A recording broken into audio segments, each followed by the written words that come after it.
Yeah, well, growing up, that Stacey Jones was the big names. That's when I was young fella. Growing up, Stacey Jones, Andrew Johns, like that was my dad's favorite player. Yeah, that was what I knew growing up, and I remember just wanting to be like Stacey Jones.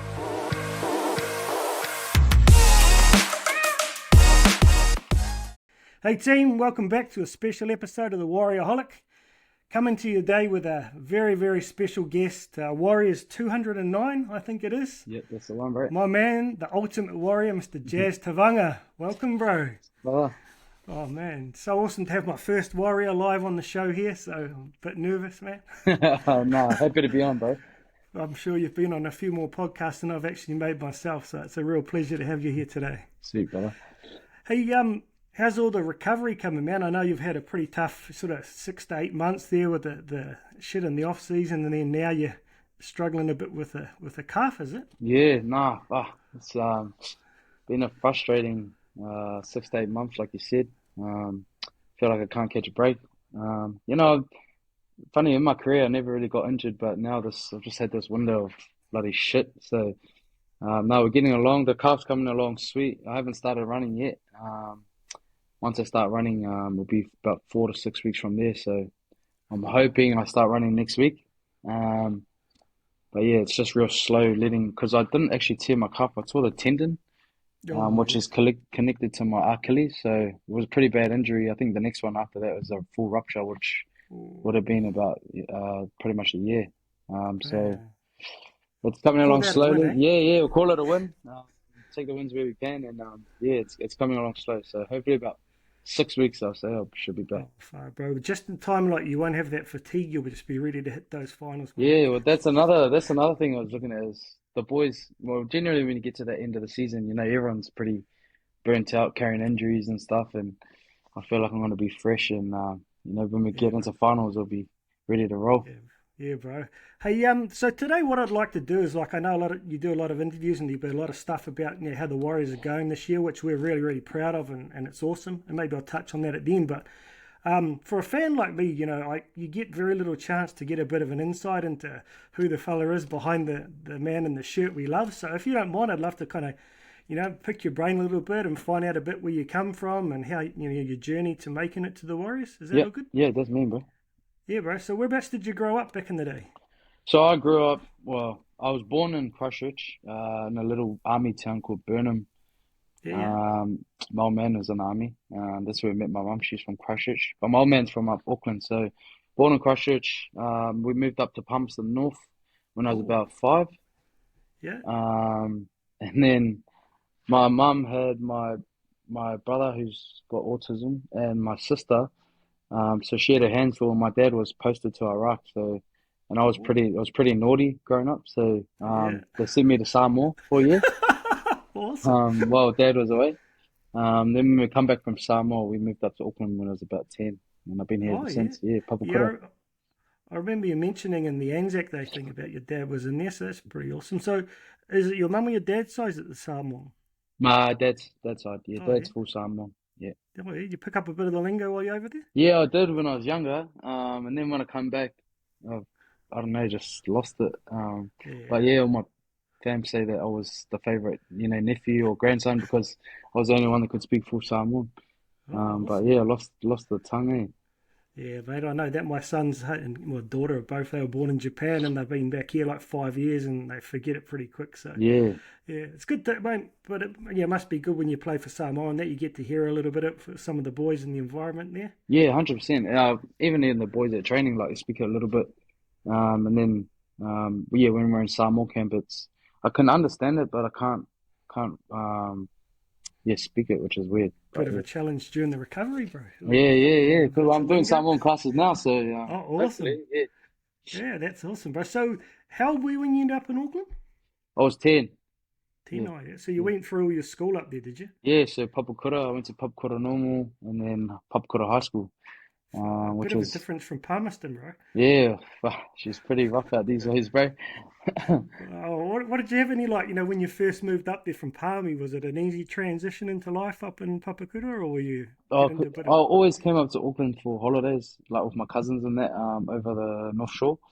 And when they found out I was moving up to Auckland, South Auckland, they were like, "Oh, bro, watch out, it's rough out there." Even all my uncles and that were like, "Bro, you're going up to South Auckland." And I was like, they've sort of made me scared. I was like, "Fuck, what's out South Auckland?" Like, but it wasn't even all like, "Oh, well, it is kind of rough, but that is what you make of it." Yeah. I wouldn't change it because it made me who I am today. And yeah, Okay. if you look at sort of how I am, I'm pretty rough myself. So Yeah. yeah, blame Papa Coulter for that. Awesome, my man. So, what were you like when you were like, you're sort of 10 through to like early ages of like being a teenager? Did you actually go to school and stuff, or were you out running around? Yeah, when I was younger, I was a good kid, fat little kid. I was always cheeky, and still am cheeky. But when I got to high school, yeah, sort of, I don't know, got up to mischief a bit with my mates, as you can Yeah. imagine in South Auckland. Yeah. Um, and then when I was about 16, I moved in with my old man because my parents separated. Yeah. They got divorced. And then I lived with my old man, but like I said, my old man was in the army, so Yeah. he was always away. Yeah. So when I was about 16, I was living at my old man's by myself. He left me like an FPOS card, and Oh, it would give me $200 a week to get oh, last 2 days. groceries. And then I had my learner's license, not my restricted, I had my learner's, but he'd leave the keys for his truck. Oh So I'm man. just cruising around in his truck with my mates, FPOS card, $200 a week, thinking I was the man. But yeah, but I got up to some mischief, man, when I was a young fella. I can I don't know imagine. if I can say it on here, but yeah, Yeah, it was bro. I pretty can fun. imagine. I was kind of so like I mean, my parents like that. They were always really awesome. They never got divorced, but I was pretty crazy. Like I quit high school when I was 16 because I just I had no interest in what they were trying Mm. to shove down my throat. So mum would go to work. She's a cleaner, and like she'd disappear, and then I'd like go back to sleep and go Yeah, about 10 o'clock, pick my mates up, go get a feed at pack and save kind of thing. yeah. So yeah, I can empathize with that, bro. So Mm. did you play with sports when you grew up? Yeah, I always played league, bro. My family, well, my on my dad's side, Samoan family, was all boys, pretty much boys. Like my sister and one other cousin's like pretty much the only girls. So we always played league. All my family Yeah. played league. My uncle played like junior Kiwis and that. My dad was all right footy player, he reckons. Yeah, it was all league. And then even from when No. I was a little boy growing up, I remember going to my old man's footy games. He used to play in the Buttercup Cup, so Oh, remember, nice. yeah, I remember, that was all I saw when I was a young fella. So, and that's all I wanted to do as well. So you were born the year of the Warriors, bro. So like the Ultimate Warrior was born with the Warriors.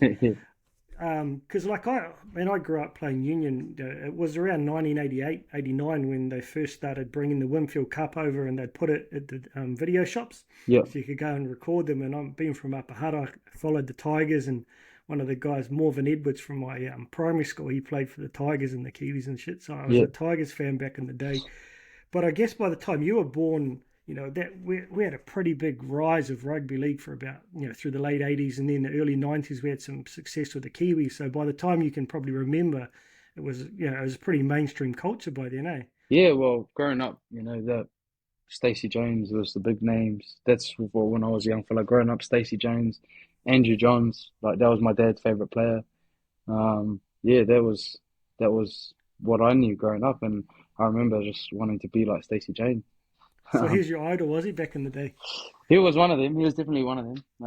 When I Yeah, got into high school and I started, thinking about footy real serious, was probably Sonny Bill yeah, Williams, was the yeah. man. But and then even watching, it was funny. It's weird growing up. I was watching in high school. I was watching like Ben Matalino, Sean Johnson, Russell Something, bro. Packer, Sam Rapira, and then they were my teammates. Oh, it All must of have a been sudden, buzzy. yeah, Because you, 100%. so you made like a pretty quick like I saw you had you got kind of one of those I don't know like a trial thing when you were about 16, right? Yeah. Was that when you Oh first? no, I went to school. Like my last years of school were pretty much to go play in the nationals tournament, which was the big footy tournament. That's how Roger got picked up. Yep. And I was thinking, if I'm gonna crack it, this is my only chance to crack it is going to this national school. So I stayed in school to go to that tournament, and then played the tournament. Made the tournament team. Like every game, they'd have selectors watching, and they would award a player 3, 2, 1. Like every game I got 3 points, and I was thinking, fuck, I'm gonna get a contract for sure. At the end of the tournament, no one fucking came up to me, and I was like, what am I gonna do now? So I was working in a factory with my mate because his dad was like a big manager at this factory, and I was working in the factory and I had nothing going. But then I seen there was an open trial for the Warriors, Oh yeah, yeah, 20s, yeah, 20s. yeah. I was like, I don't know. And then me and a couple of my mates signed up, and we actually weren't gonna go. And the night before, we'd got on the piss, and then so the next day, one of my good mates, Aaron Albert, he come and picked us all up, and we were all like hungover in the garage, and he's going, "I fucking told you not to drink. You got this trial today." And we were just thinking like, "Oh, we're not even gonna make it." Like, but anyway, we went to the bakery, got a pie, headed down to the open trial. And then we played like 20 minutes in this first trial, and then they bring us off the field and they go, "Oh, you guys can play in the main trial at the end." We're like, "Oh, sweet." So me and my mates, James Bell, and George Edwards, a couple other crew boys, um, we played in the main trial. We're still hungover in that, but we're in opposite teams, and me and James sort of play the same position, lock. Yeah, And it's always been competitive, like because we went to the same school and stuff. And yeah. when I can remember, it's always been like me and him going at each other. And that was the story of the game. Like he'll smash me, I'll smash him. And after the game, Stacey come up to us and goes, "Oh, you boys can come to preseason and do preseason with us." And then Oh yeah, we did preseason and then we got signed. So man. So what year was that? Was that that 2016? was no, that was 20 end of 2013. Oh yeah, yeah, 2013. Yeah, and your debut was 2016. Yeah, Yeah, debut was 2016. 20. So we played So that. 2014. I was in and out, but then managed to scab a spot at the end. And we went all the way and won the Yeah. 20s comp. And then 2015, played 20s, played a few New South Wales Cup games. But yeah, sort of vice captain the vice captain the Junior Warriors with Toff forcibly. Um, and then yeah, after 20s, they said pretty much the same thing. You can come to preseason for NRL. I was like, okay. So I did the preseason of NRL, and then at the end of preseason, they said, "Oh, you just go back to New South Wales Cup, just play and train in that." I was like, "Okay, sweet." And then round three, Isaac Luke got injured in the captain's run, and then that's when I got called up to make my Oh, debut. Yeah, against the Storm, right? yeah, against the Storm. So we just Bro, what finished. a We just finished captain's run. We just finished captain's run for Cup. And then we're sort of like going to do extras because after the training, you go and do your extras. Like I was playing dummy half. I was a shit passer, shit dummy half passer. So I always had to do extras. So I was passing the ball, and then Laurie Hill, like one of the managers, he comes over and he's like, "Oh, Jazz, Cappy wants you to train first grade." And I was like sort of pissed off because I just trained and I got a game tomorrow. So then I've got to train again. And then he's like, before you go train with the boys, Cappy's at the end of the field. He wants to talk to you. I was like, okay, sweet. Got to the field, ran over to Cappy, and he goes, "Hey, Jazz, how you going?" I was like, "Yeah, good, mate." He's like, "You're gonna start tomorrow?" And I looked at him and I was like, "Yeah, oh, I fucking know. I just finished training." And he goes, "You think I'll pull you all the way over here to tell you you're fucking starting for Cup?" He goes, "You're starting for us tomorrow." And I go, "What the fuck?" oh, bro. And he just smiled, and I just hugged him, and I was like, "Oh, fuck." And after that, I was so nervous, bro, like shaking, full shaking. And the boys were waiting in the middle of the field for me. So I ran over, and they all just started cheering, like, "Yeah, Jazzy." Oh man, that must be such an amazing buzz, bro. Like, Bro, but the man. thing was, we had to train. So I was training, and you know how I said I was nervous, and I was a shit dummy half passer as it was. Bro, I couldn't pass all of a sudden. Like my hands were just shaking. Like I was I bet. passing the ball to Simon Mannering's ankles, and he's fucking blown up. And I'm like, fuck. All I was that thinking about was fucking Jesse Bromwich and that gonna smash me the next day. did Cam Smith play that game? Yeah, he did. Oh fuck, that's like a baptism of fire, bro. Like, Bro, so I ran out, and I just looked across, and I just saw Cam Smith, and he just gave me the nod, and I was like, wow. did you smash him? Nah, no, he's too smart. He's too smart to get smashed. Oh, bro, I hated him so much as a player. I can respect him now Yeah, that he's not playing against anyone I love because, like, he did it to you guys, he did it to the Blues, he did it to the Kiwis. So it must have been like, I never really made it to any decent level of footy because I quit high school so young. But like playing first 15, I come up against a couple of guys like Simon Mannix who ended up playing one game for the All Blacks, and you could just see that those guys are, they next put my level. life in perspective, bro. But so I can't imagine what it was like for you. First game out in the real leagues, and you're up against the best that ever lived, right? Yeah, bro. So No, he was one of like he's probably one of the best players to ever play the game, and you don't realize until you actually get in the league and see how what he does, why he's so good. And yeah, I then mean, even coming up against him, like he's just always scanning, always talking. He never looks tired. He's so fit. Um, but yeah, you and got he a good. doesn't look like he should be that fit. He just looks like some random, Yeah, bro. He's not even that big. Like he's got a dog's body too. Like yeah. me, he's not probably not as fat as me. He's not like built or anything. Yeah, You know, he, you he can just play 80 naturally minutes in the stronger. middle. Yeah. I mean, I had guys like that back in high school who'd like smoke like 2 packs a day and get drunk and still run around preseason training. And I'm like, man, I look at food and get fat. Piss me off. But so like, what? How did you end up like your lock, and how did you end up in hooker in the first grade Yeah. team like 2 years later? So I always played lock like my whole life, just because I was a good tackler. Like all my family, my dad and that pretty small, and they've always been good tacklers. And I think it just ran in the family, like good tackle hard. Um, that's why I always played lock. So when I made 20s, Stacey was trying to make me play hooker. He was like, "You're too small to be a lock. You got to play hooker." And I was like, but then sort of when I made grade, that's when the change of 13 sort of came, like the modern 13 now. You got the Radleys, the Cameron Murrays, they're a bit smaller, Yeah, but they're a bit more mobile and they can ball play a little bit. So when that started coming into the game, I couldn't play hooker. They could see that I couldn't play hooker. As much as you try to teach me, fuck, I was just shit. yeah, It's just shit throwing off passer. And I think it's because of the way I play the game too. I like, exert a lot of energy on defense and that. yeah, So when I'm at hooker, you got to be sharp, and I'm yeah, fatigued, and that's when I fuck up. yeah. Um, so yeah, when Mooks came and I started playing, when he started seeing me that I could play lock, that's when the modern lock started coming in, and then that's how I sort of made my way into the team. Brandon, bro, who would have thought you'd be an NRL prop when you Yeah, back in fun. the? But I think Oh, that's just a way the game's evolved, right? I mean, we probably saw that with Penrith, with the smaller guys in Brisbane, and even like, was it Carrigan and that for Queensland last time?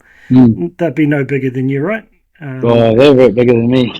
Are Kerrigan, they? yeah, Is bro. it? No, he's pretty big, bro. Is he? Which Yeah, is the guy? Is it Flegler, the guy from up in North no, he's Queensland? big too. Is he? Yeah, Oh, they yeah, don't look nah, that. bro, they're pretty What big, do you bro. mean a meter 78? Yeah. I'm meter 70. Yeah, they're probably 6 foot easy. Oh, random. Because I know one of them was only like, he was well under 95 kg that they were going on about. That So, was Ruben Cotter, I think. I think it oh, was that's Ruben. right. Yeah, Yeah, that's it. Ruben Was Cotter. it? That's the one. Yeah. I've got dyslexia, man. I'm terrible with names. Call him Jazz and it's easy. It's like, I don't know. I mean, because I remember you and Nathaniel kind of like switching in and out every now and then, and Mm, just gonna see that you seem like you're a bit big for hooker and you're yeah, maybe not quite big enough for there. But I think that the way the game's sped up, particularly with that six again, it just seems to suit you now. And I even looked like last year when they had to put you at prop, but during COVID for the lack of numbers, it was kind of like yeah, it seemed a bit tough. But this year, the game's even changed again, and yeah, with the game plan, bro, it was mean yeah. when you Well, when you if you look at last year, like the way we're playing is completely different as well. So last year, I got put on the tough, the deep end, and I was getting smoked.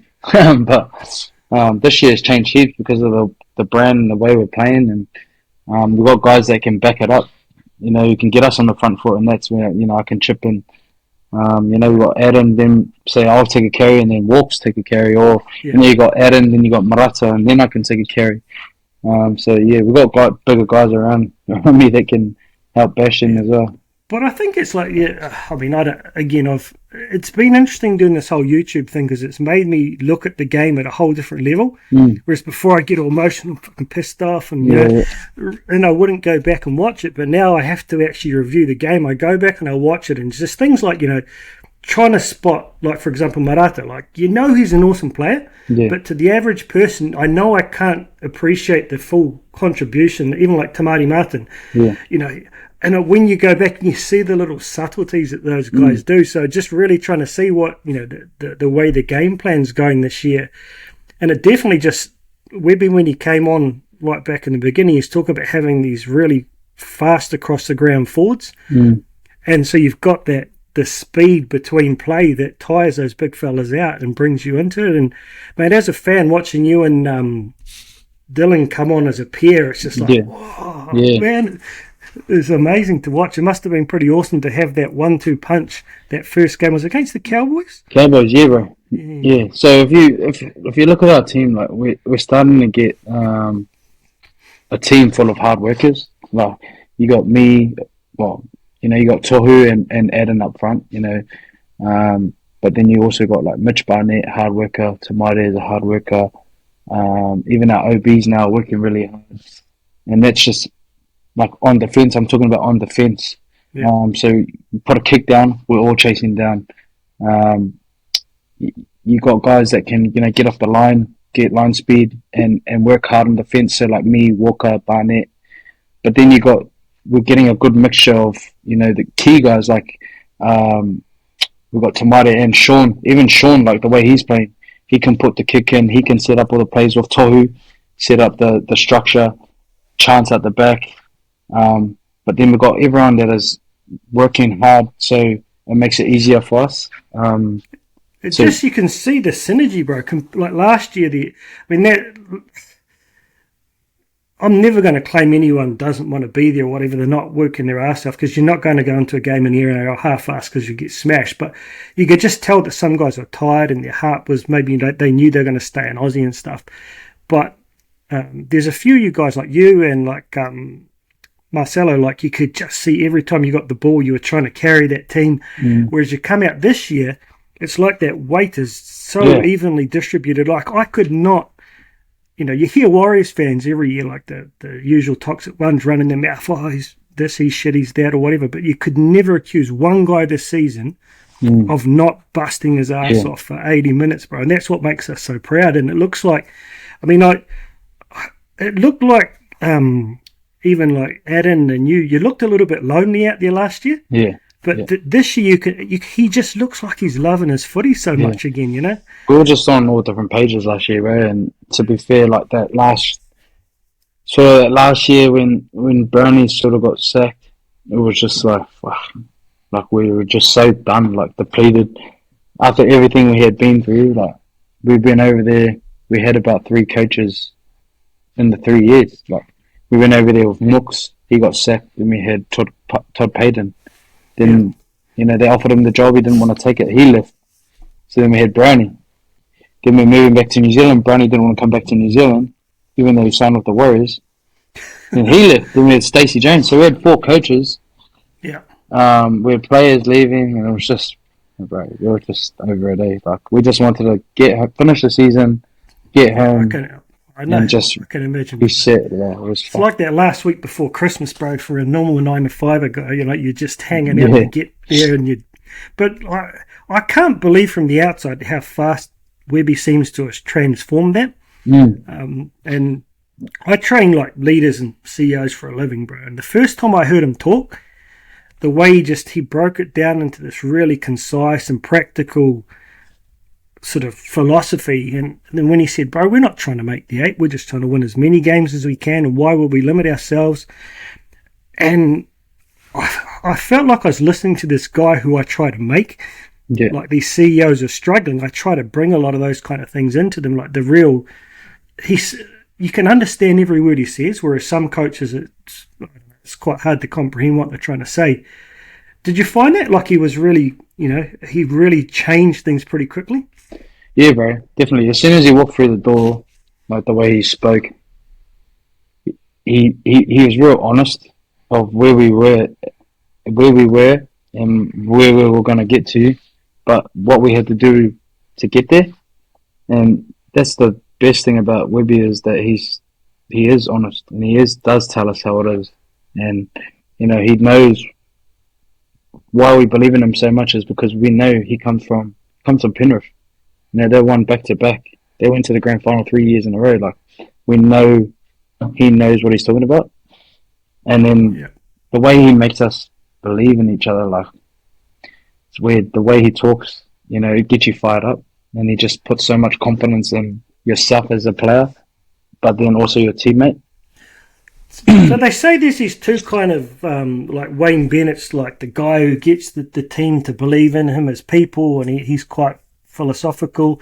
Then you get guys like Sibo who are really detailed, and it seems like Webby's a bit of both. Like he's the people whisperer, but he's also got a really practical understanding of footy, and he's got a really practical game plan. Do you feel that as a player? 100%. And he's got a good support network around him too. He's got Stace there, Justin Morgan, and Richard Agar. And they all chime in with their pieces too. So, he's the coaches this year have done a fantastic job, and I can't wait to see what the rest of the season looks like for us. But it's not even just that. I mean, like I tell you what, bro. I went and put $50 on you guys to make the 8 as soon as I got off the.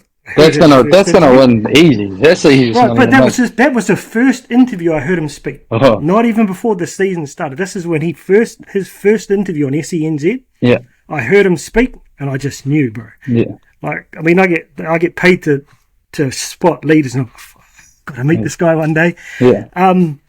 And then to see it come to fruition. But the things like Wise Up, the guys I was chatting with last night, doing a sort of mid-season review, is the astonishing thing was to see the trial game with all the young boys, and then you guys, and then the SG Ball guys. I'm like, hold on, those SG Ball guys are playing the same kind of footy, the same kind of plan, with the same kind of energy. They outgassed, Souths in their first game out ever as a team after 3 or 4 years. Man, this guy's cascading his culture through the organisation. And so for me, it's like you think next year you've got these 2 more teams coming in. It's like, man, the future looks so bright. Yeah. But was he there when you were? Were you there when he was here back in the day? Yeah. So when I debuted, he was our assistant. Has he changed a lot? No, I don't think he has. Like, as a person, he hasn't really changed. He's still the same guy that I knew. But obviously he's got a different role now. So he's he's got more on his plate to overlook. But he's smart, man. He's got what 4 or 5 guys with head coach experience around him, right? Yeah. Well, see, him and Justin Morgan, Richard Agar, they go way back. Like, they got photos of them when they were all in England coaching together. They obviously fucking best friends, those fellas. And it's kind of interesting how you hear some parts of like Marata and that Dylan Walker. I think they were recruited before he even came in, right? But they're his kind of players. Yeah. Right. Wow. So you've got to give credit to whoever brought those guys in, but it just seems that they brought in these guys. I can just imagine all of the new guys this season, like Chans and that. They hate to lose in a game of cards. They'll hate to lose in anything at training, and just that competitive nature must be kind of contagious. Because I'm sure that's you as well too, bro. Yeah, 100%. Anyone knows me, I fucking hate losing, right? But even just throughout the whole preseason, everything was a competition. So the way they would set it up was you'd get a team for the week, and then we'd do all our conditioning, and then we'd come together and play a game.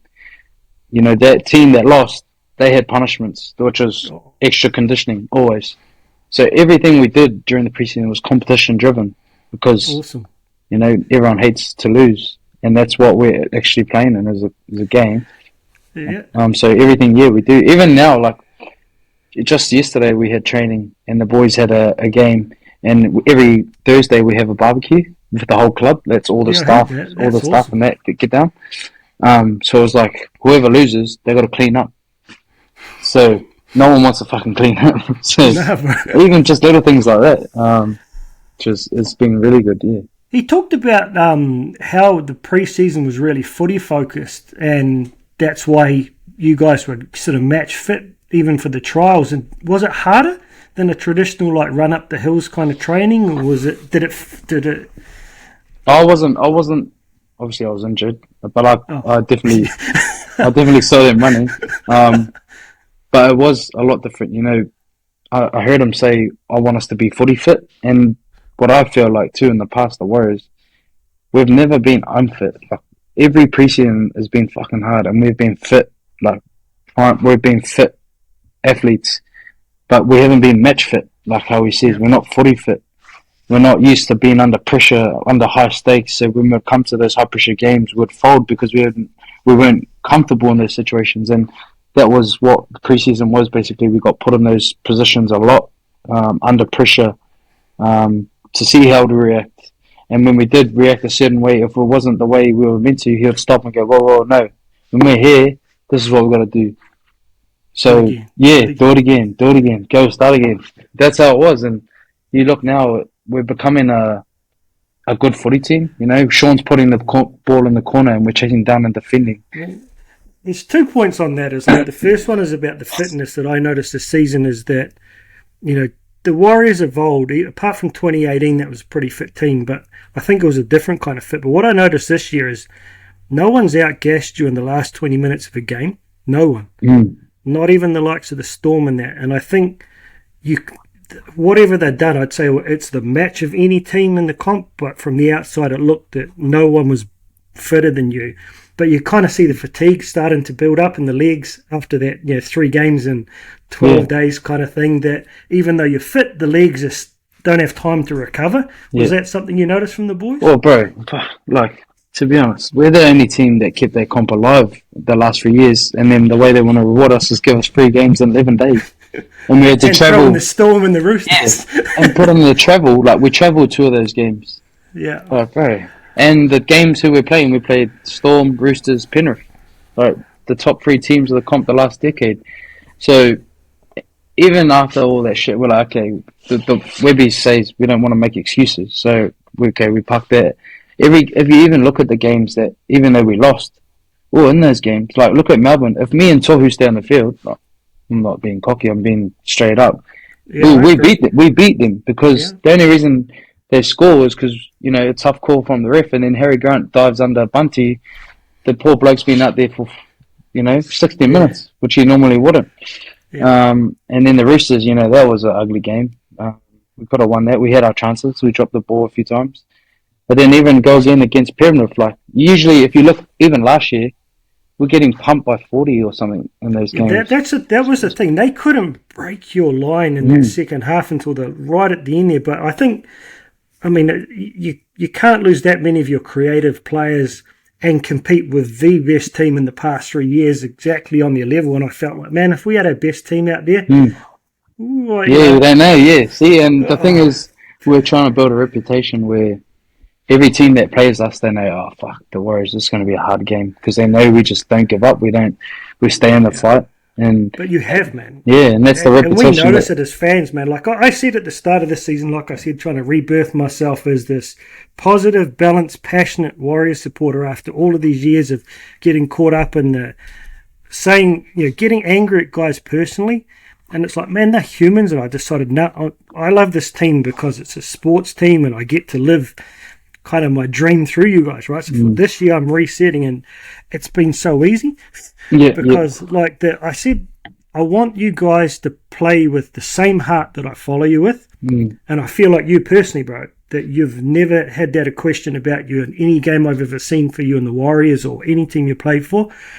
But to a man, they've done that this year, and you can see it as a fan, the fitness difference, the scramble, and I mm, didn't notice one Warriors player with hands on their hips for probably the first 6 rounds or yeah, more. And it wasn't until you get maybe 2 rounds into that run yeah, where you know it's not fitness, it's fatigue. yeah, yeah. Did you find you've obviously not training with the boys at the moment full time, but do you feel like their legs have got a bit more gas in them after this bye? Yeah, bro, we needed that break, and particularly after that 3 games in 11 days, like it all adds up. The short turnarounds, the travel, like it does get fatiguing, like you say. So the boys, the coach gave him 4 days off, and he just said, "Look, I don't want to see you at the club. Just go away from footy, rejuvenate, come back, and when you come back, we're on." So, like the boys had a good training yesterday. They got a big day tomorrow, and yeah, they're looking a lot fresher. They're walking around with smiles on their face. So no, I think It's good to. they feel good. Yeah, I guess on the transformation of the team, the last thing I'd like to get your thoughts on is SJ, man. I feel sorry for him because he had he still does, but when he was young, bro, he just had so much class about him that people had these potentially unrealistic expectations, and he's always seemed to have these ups and downs. But this year, from the first minute he stepped on the field, his progression has just been like this. Yeah, he hasn't taken 1 inch of a backward step in progression through 11 rounds, man. From the outside seeing that, it just makes me so proud of him, and like just feeling for him as I don't know how long he's got left, but that if he got injured and had to walk off that field tomorrow, he just goes out on probably the best I've ever seen him play. Does it feel like that from someone who's playing alongside him? He's kind of taken it to that next level. Yeah, bro. Like with Shawnee, like he's one of my good mates, and it's always been tough on him because when he was younger, coming through, he was scoring these long range tries. He was a freak, and he still is a freak. And then he had a couple injuries, and then he had to sort of evolve his game into from a 5'8" sort of Cam Munster, like play off the cuff, into a genuine halfback, like Cleary, Cooper Cronk, and bro, he's still been doing that, but he's just evolved his game. And then like last year, we went through a lot of shit, and I felt sorry for the guy because he wasn't with his daughter or his wife, and all of us were just going through a tough time. And now we've come home, and it's before that, when we're going through that shit, everyone just pointed the finger at him, and it was like, it's his fault, it's Sean Johnson, he's got to go. But hang on, Sean's not the reason why we're letting in 40 points. Like, fuck, it's not his fault. Our right side missed, tackle. So he's always copped the most heat, and I feel sorry for him because he always just takes it on the chin. And this year we've come home, and he's got no excuses now. I feel like he had a chip on his shoulder, and even right when I seen him come into preseason, I've said many times in the media interviews and that this is the best I've ever seen him come back, and it was because I knew he had a chip on his shoulder, and I knew he wanted to prove everyone wrong. So usually in preseason, the veterans, the older fellas, they pull the vet card. So when things start getting real tough at training, they'll be like, "Oh no, that's me done. Like my legs are done." That's the truth, like, because they've already done that shit plenty of times. But now Shawnee was like, "Nah, fuck that. I'm staying in. Like I'm doing it all." And I could just see straight away, this guy's gonna have a mean year. The other thing I noticed about him is like, you hear guys like Greg Alexander talking about he knew he was kind of drifting off when he started to shy from contact, and he got nailed by a guy. I can't remember who he said it was, and the guy just leaned over and said, "Bro, you're done. You can't handle this anymore." And he said as he laid down on that ground there, he felt, "Man, I don't want to be smashed anymore." And it often happens with the halves when they get scared, not scared, but just like they don't want that contact anymore. And it felt a little bit like that last year with him, that people were saying. But this year, he seems to thrive off it. And he's putting himself head on into a lot of like edge forwards and smashing them without even Marata being the first guy to take the sting out of them. And his tackle efficiency is like 98.5%. Yeah. I don't ever recall him being so aggressive and so confrontational in attack and defence, and I think that's what's kind of leading the pack when you see that, right? Yeah, no, it's been mean. Like seriously, Sean Johnson's defence this year is like when he comes off a big tackle, I'm like, hang on, who the fuck was that? Was that Sean? Has he put on a bit of weight? He looks bigger. Is he? He's lean as fuck. Like he's lean. But I mean, like a bit bulk-wise. Yeah. He is. He's always been pretty shredded, but he does look. But Musty, I never tell him that because you're fucking. But no one watches this, bro. Safe it when you're back. Yeah, I think you put that down to all the work we've done with Kakara and his boys. Like we've done a shit ton of Haven't you done that? Like, who have you had, like, just like, you must have had wrestling in the past, bro. But Yeah, we have, but we haven't had it broken down, um, broken down into the real fine details like Kyle Kara does. And after repetition and repetition, it just becomes second nature to you. So when you don't get put in that situation, it just becomes a habit. Like, yeah, so that's and that's that's what you like can see. everything, bro. It's that muscle memory, right? And it's probably one of those things. If you didn't grow up a hooker, Mm. like I look at me here, bro. I was the first five back in the day. And don't ask me how I learnt to kick a ball, but I kick a ball left foot, right foot. I kick goals at 95%. Mm. I TikToked you about back in the day when you kicked that one off the try line. Yeah, Remember, bro? This fat old 45-year-old guy had to show I could do it too. But it was just every day all I did was kick a ball, and I never went out without a ball. So, the passing. And I guess it's similar with wrestling. Like, you have a wrestle with your mates, or you have a wrestle on the rugby field or footy field, but it's those little reactions to actions, if you know what I mean, that they must yeah, be getting into, is it? yeah. Well, so like after the amount of whatever you do, after the amount of reps you put in, it does become just a habit, a second nature to you. So, I do put it down to all the work that the boys have been doing in the wrestle mats and that. And, Shawnee, when I see him, whack someone or make a big tackle, it just gives you a fucking Yeah. stiffy. Who's the man you reckon could take the step up into the UFC ring if they ever took it seriously? Is there a real good grappler in there? Yeah, it has to be Adam. Adam for Yeah. like he can do it all. Like, I hate telling him because he's good at anything he does. Like, he's Is that just right? that's how athletic he is. Yeah. And he can throw hands too. So, Yeah. I He's wouldn't funny want because he doesn't look like the to. guy who like, I was talking to this Wise Up guy yesterday about Zion Mo, Yeah, and he's just got that look in his eye that that he's going to grow into a big boy that no one's going to want to tackle. yeah. And Adam is a very physically intimidating guy, but he just doesn't have that look in his eye like I'm going to kill you, bro. He does, bro. If you see him Does in he? person, he does, man. Oh, is that right? Yeah, because he. Got that look. Oh, that's awesome to know, bro. But, Yeah. have you had a wrestle with it? Izzy Adesanya? No, so I was crook on Monday, bro. I was spewing, but I wouldn't have wrestled either way because of my calf. But I was crook on Monday, and I seen the boys with Izzy, and because I'm a big UFC fan, like I love Yeah. UFC, so I'm always talking to Kai about, okay, who you fighting next? What are you doing, like? Yeah. And then when I seen Izzy come in, I was fucking gutted. I was, Because it's random, bro. Because I don't know, maybe there's a similar thing to the footy and the wrestling that we're always scrummaging around as kids. How does this little small country down the bottom of the earth produce so many UFC fighters of that quality? yeah, it's weird, eh? It's weird. Like, we do fucking pretty well for a little country, eh? Like, we've produced some hard motherfuckers.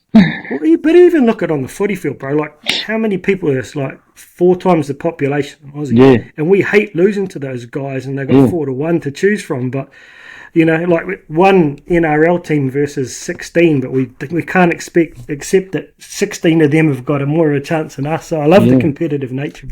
Yeah. It's, hey, I'm dragging it on a little bit here. I'd like to just jump onto one last topic here before we close up. And thank you so much for all this sort of insight. But I think particularly around this, how it felt last year and then this transition, because we've seen it from the outside. But probably I'm going to add a comment here that people who don't travel for a living and understand what it's like to be away from your family, getting back to the Sean thing, where it's like, and during COVID, I had to go to Japan. My business is over there, and I'm away for, I think it was 2 weeks in isolation there, 8 weeks of work, 2 weeks in isolation when I'm back here. And my 8-year-old daughter, bro, she can't comprehend why dad isn't home. Yeah. And to have been away for the whole season like he had, so that's one thing. I've got so much admiration for what you guys did through that. And the travel thing is like, I went to Japan for the first time in a while, a couple of months back, and did maybe 2.5 weeks, and did about 4 days standing up training people. And I was gassed after that. I'm thinking, man, no one's running at me with 140 kgs behind them. So I don't think fans truly appreciate the extras you guys have done and continue to do. So well, thank you for that, man. And on that note, the last point I'd like to touch on is the extras you're doing this year for your man Roman. That really sort of, I kind of mentioned to you in the DM, I've had my struggles over the past couple of years that put my life in perspective. And it wasn't long after that you started posting about him. And I just, man, to know how I felt at that time and to have that person like you who's standing beside him and have done the things you've done. And through that, I'm sure he feels the love of thousands and thousands of fans who've, supported his cause. So I wanted to congratulate you on that, bro, and pass on my love to him. And I'm going to put in the comments here the link to Roman Tuimata, Tuimata. His Give a Little page. But maybe Jazz, if you just want to finish up by letting a couple of people know what is going on. Yeah, bro. Got going on there if they haven't heard, and let's see if we can get a couple extra. Yeah, me. No, so my best mate Roman, he was diagnosed with stage 4. It's called DSRCT, sarcoma cancer. So it's a rare cancer. They're only like from 1980 or something. They've only had like 200 cases in the world of this cancer. So it's like very rare, something like that. Anyway, so he's going through chemo at the moment, and they said if chemo works, he's got a 50% chance to live up to 3 years. So. It's tough news to take, but I'm sort of skeptical about cancer. Like, do they really know that he's got that long? And I reckon he's very determined that he can beat it, and I believe in him as well. And the reason why I just thought to myself, me and my friends actually thought it was a good idea to use my platform to help raise awareness for not only his cancer but for Roman, and help raise fundraise for Roman.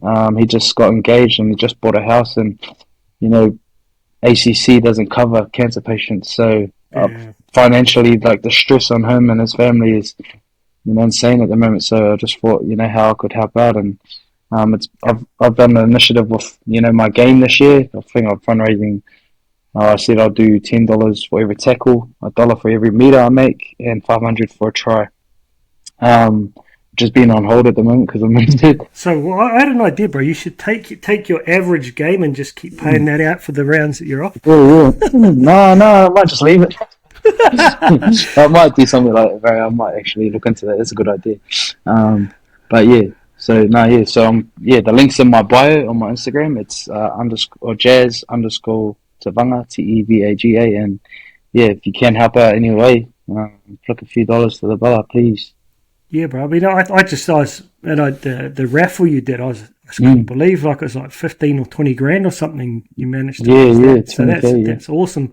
I'll put the link for Jazz's Instagram in the comments here, and I'll put a link to Roman's Give a Little page. So jump on board there. Like, the little things count, man, and you never know, you might be able to find some random alternative options out there. Then they all cost money, bro. So congratulations for that. And so finally, man, all the best for the recovery. Thank you, bro. Can't wait to see you back out there, and pass on the love to the boys. We just can't wait to get and see them in Napier. We're going to be up there this weekend.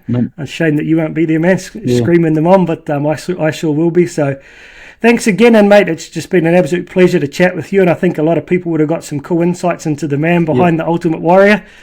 And I look forward to having you on again sometime, my man. Thank you, brother. So it's been a pleasure being on the Warriorholic, and hopefully this takes off, bro, on the first one. So cheers, bro. If it does, I can say that. But I'll keep bro. Cheers, bro. Team. Of course. Okay, man. Well, thanks everyone, and we'll look forward to seeing you back next time.